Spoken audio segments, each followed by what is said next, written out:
그들 중에 어떤 사람들이 음행하다가 하루에 2만 3천 명이 죽었나니 우리는 그들과 같이 음행하지 말자.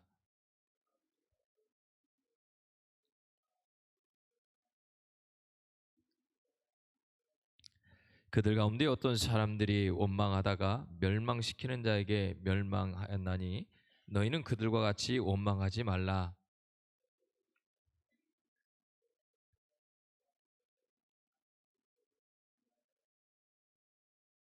아멘. 아, 사람은 하루에 몇 번씩 거울을 봅니다. 오늘 몇 번 거울을 보셨습니까? 안 봤다고요? 우리는 거울을 보는 이유가 분명히 있죠. 거울을 보는 이유는 여러 가지가 있을 겁니다. 출근길에 내 몸가짐도 보고 머리도 손 만지고 또 어떤 사람을 만나냐에 따라서 우리의 모습을 만져야 합니다. 또 어떤 때는 그냥 지나가다가 창가에 비친 그 내 모습을 보면서 나의 모습을 한번 생각하게 됩니다. 어떤 때는 내 모습이 이런 모습이었나? 라고 하는 새로운 모습을 찾기도 하고 전혀 생각지 못한 나의 모습이 발견되기도 합니다. 그러니까 거울은 내가 보지 못하는 나의 모습을 보여주지요. 얼굴에 무엇이 묻었는지, 단추가 풀렸는지, 아니면 내 헤어스타일이 좋은지, 또 내 마음에 맞게 되었는지, 또 그렇지 않은지 여러 가지 모습으로 우리에게 거울은 알려줍니다. 우리 신앙생활에도 거울이 필요합니다. 내 믿음이 지금 어디까지 와 있는지, 나는 정말 하나님을 사랑하고 있는지, 겉모습은 멀쩡한데 속은 무너지고 있지는 않은지 말씀이라고 하는 거울 앞에 서야만 합니다.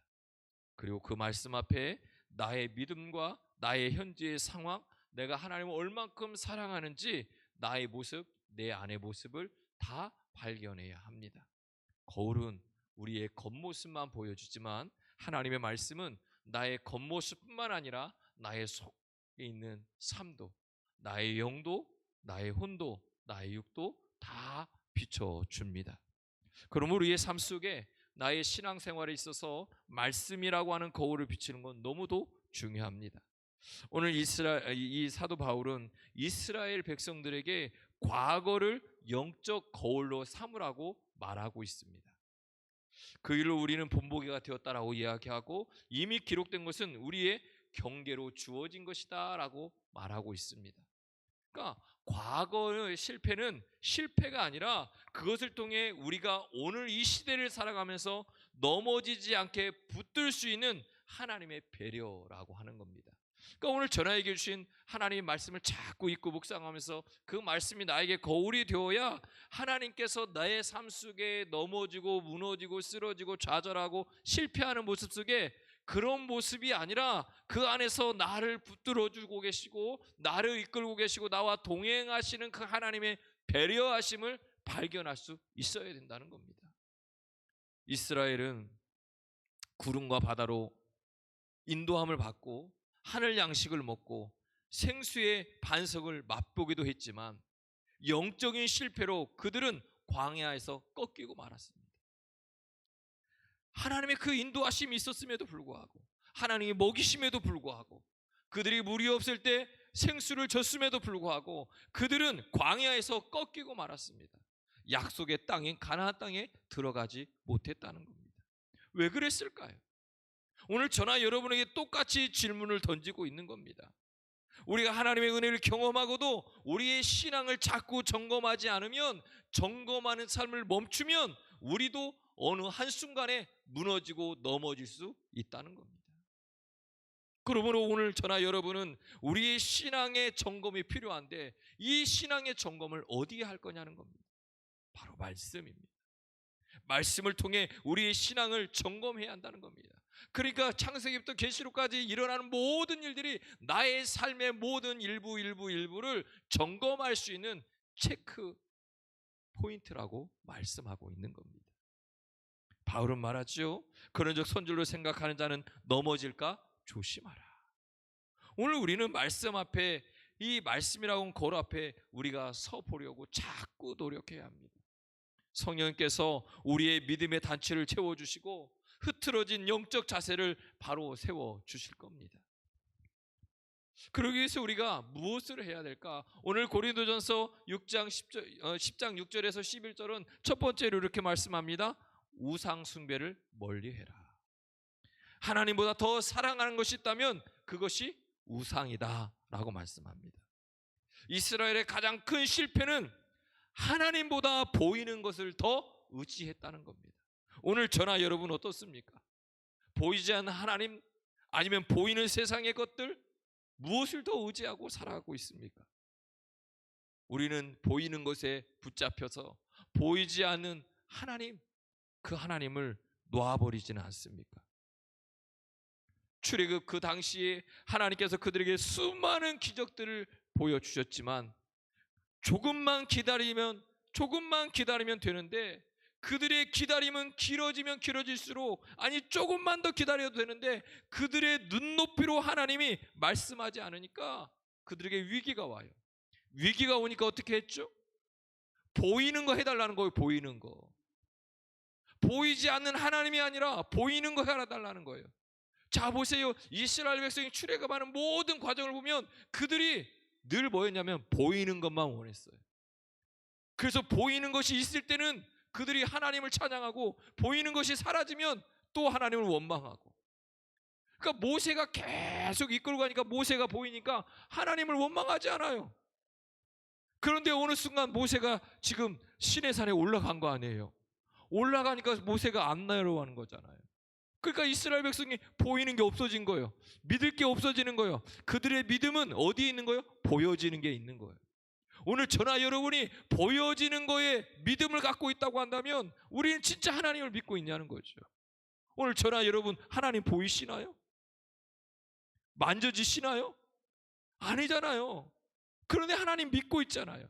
그런데 우리가 여전히 그 보이지 않는 하나님을 믿는 것이 아니라 그 하나님이 자꾸 보여지길 원하면 우리는 우상 숭배가 되는 거예요. 그래서 이스라엘 백성이 뭐 하죠? 야, 우리를 인도한 신을 만들자는 거예요. 그 신이 뭐예요? 금송아지를 만들잖아요. 보여지는 거. 그리고 그것 때문에 축제를 하는 겁니다. 금송아지 만들어 놓고. 수많은 기적 앞에도 하나님을 바라보지 못하고. 오늘 저나 여러분도 이렇게 얘기할 수 있대요. 우리한테 기적을 보여주면 나는 그러지 않을 것 같은데. 가봐야 알죠. 진짜 그럴 수 있는지 없는지. 그러나 저나 여러분은 믿지 않고 믿는 그 믿음을 소유할 수 있기를 주님 축복합니다. 오늘 저나 여러분에게 주님 말씀하는 거예요. 우상 숭배는 단순히 나무를 깎는 그 신상을 만드는 것만 끝나는 것이 아니라 하나님보다 더 마음을 두는 것, 하나님 없이도 살 수 있다고 하는 그 생각, 그 마음, 그것이 우상이라고 말씀하고 있는 거예요.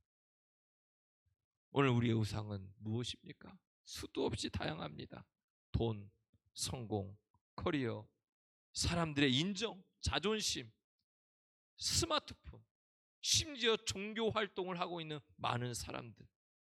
내가 하나님 앞에 서지 않고 사람의 평가 앞에서 서 있다면 그것이 다 우상이라는 거죠. 하나님께 평가를 받아야 하는데 세상의 평가를 받으려고 그래요. 그래서 보이는 것에 더 치중하게 돼 있죠. 하나님을 사랑한다고 말하지만 기도하는 시간이 깁니까? 핸드폰 하는 시간이 깁니까? 기도하는 시간이 깁니까? 아니면 그 다른 거에 시간을 더 뺏기고 있습니까? 말씀 보는 게 더 시간을 투자하고 있습니까? 돈을 계산하거나 그런 곳에 더 집중하고 있습니까? 예배보다 기분을 더 중요하게 여긴다면 우리는 이미 내 삶의 중심에 그런 것들이 자리 잡고 있는 겁니다. 하나님 오늘 우리에게 말씀합니다. 내가 너에게 준 은혜의 기적을 기억하라. 나 없이 행복할 수 있다고 착각하지 말라고 주님은 우리에게 말씀하고 계십니다. 골로새서 3장 5절은 뭐라고 말씀해요? 이렇게 말씀해요. 단호하게 말합니다. 탐심은 우상이니라. 우상 숭배라고 분명히 말씀해요. 탐심이 우리를 자꾸 뭐하게 만드냐면 비교하게 만들어요. 탐심은 성공했는데도 만족감이 없게 만든단 말이에요. 탐심은요, 넘어져도 회개하는 게 아니라 변명하게 만든다는 거죠. 오늘 우리 저나 여러분이 하나님 앞에 뭐 하고 있습니까? 혹시 비교하고 있지는 않습니까? 만족함이 없지는 않습니까? 늘 하나님 앞에 이것 때문에 저것 때문에 자꾸 변명하고 있지는 않습니까? 우상 숭배의 끝은 멸망이라고 말씀합니다. 하나님은 우리를 그 길에서 건져내기 위해 오늘 또 말씀하십니다. 내 마음 중심을 내게 달라.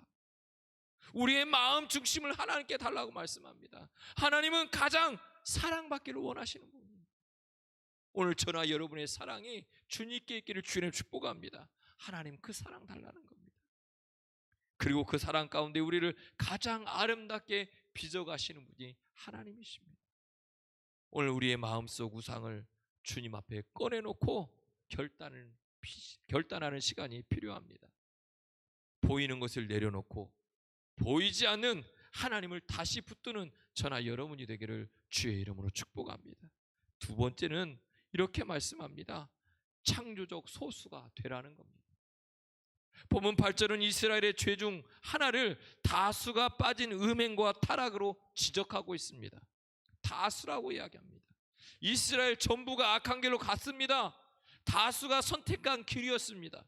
그러나 다수가 갔다고 그것이 옳은 길은 아니라는 겁니다. 하나님은 늘 소수를 통해 일하셨습니다.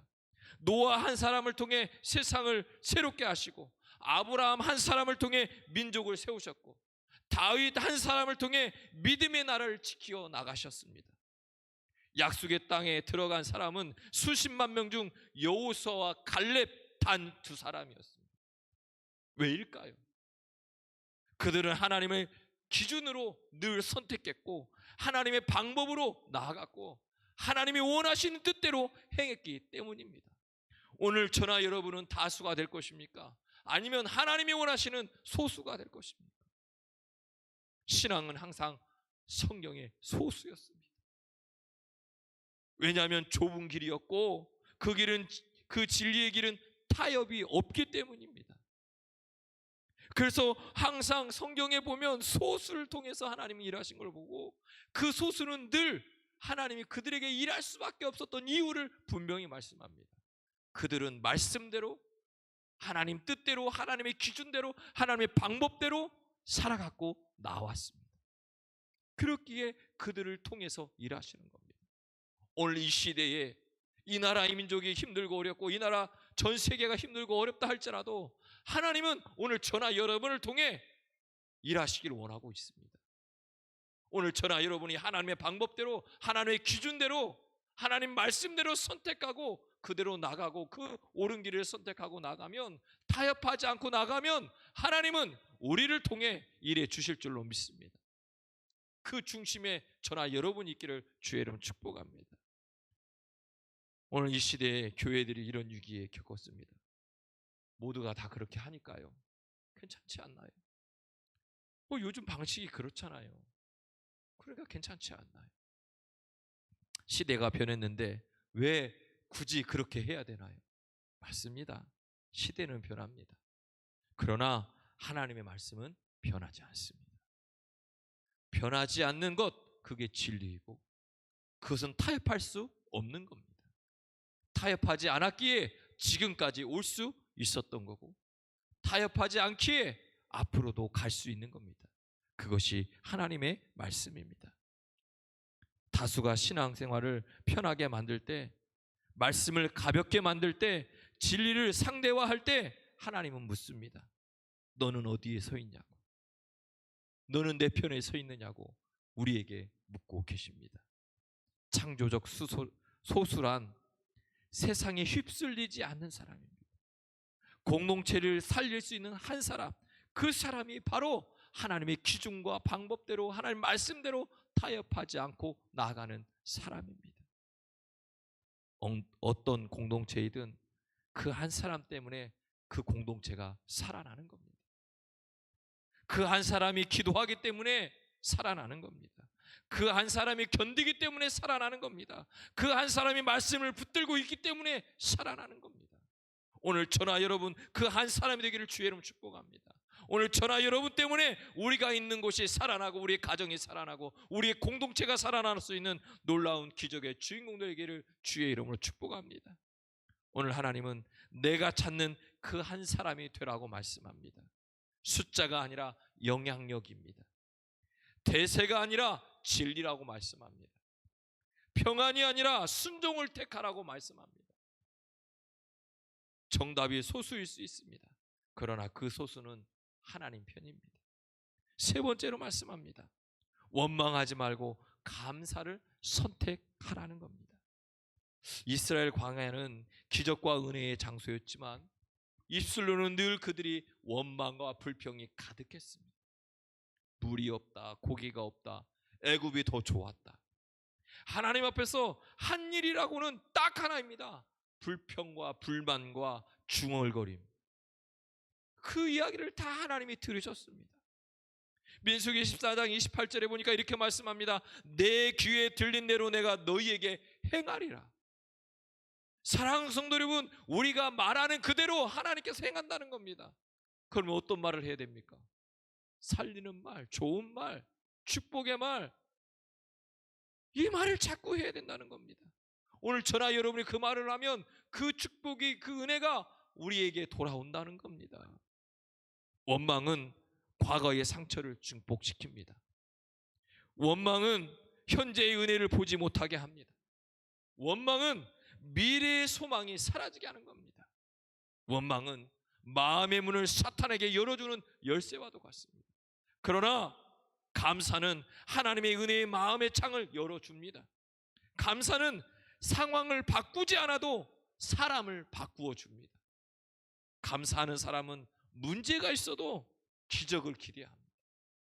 원망하는 사람은 기적이 있어도 불평거리가 있는 사람들입니다. 감사는 선택입니다. 감사는 습관입니다. 감사는 믿음입니다. 원망은 나를 무너뜨릴 뿐만 아니라 주변에 있는 많은 사람들도 함께 무너지게 만들어버립니다. 다시 얘기하면 나의 원망 때문에 우리 공동체가 병들 수도 있다는 겁니다. 나의 불평 때문에 우리의 공동체가 병들어 버릴 수도 있다는 겁니다. 오늘 우리의 입술을 새롭게 하기를 원합니다. 내 환경보다 하나님의 사랑을 바라보며 감사를 선택하는 은혜가 있기를 주의 이름으로 축복합니다. 오늘 본문 뒤에 보면 13절은 우리에게 분명히 말씀합니다. 감당하지 못할 시험은 주지 아니하시고 피할 길을 내사 능히 감당하게 하실 것이다. 하나님은 시험을 주실 때 피할 길도 함께 주신다는 겁니다. 광야에 길이 없다고 느껴질 때도 하나님은 길을 만드시는 분이었습니다. 오늘 우리는 마음의 세 가지를 분명히 새겨야 합니다. 하나님보다 더 사랑하는 것을 내려놓으십시오. 세상의 눈치보다 하나님의 뜻을 선택하십시오. 원망 대신 하나님의 뜻, 원망 대신 감사로 말을 바꾸시기를 주의 이름으로 축복합니다.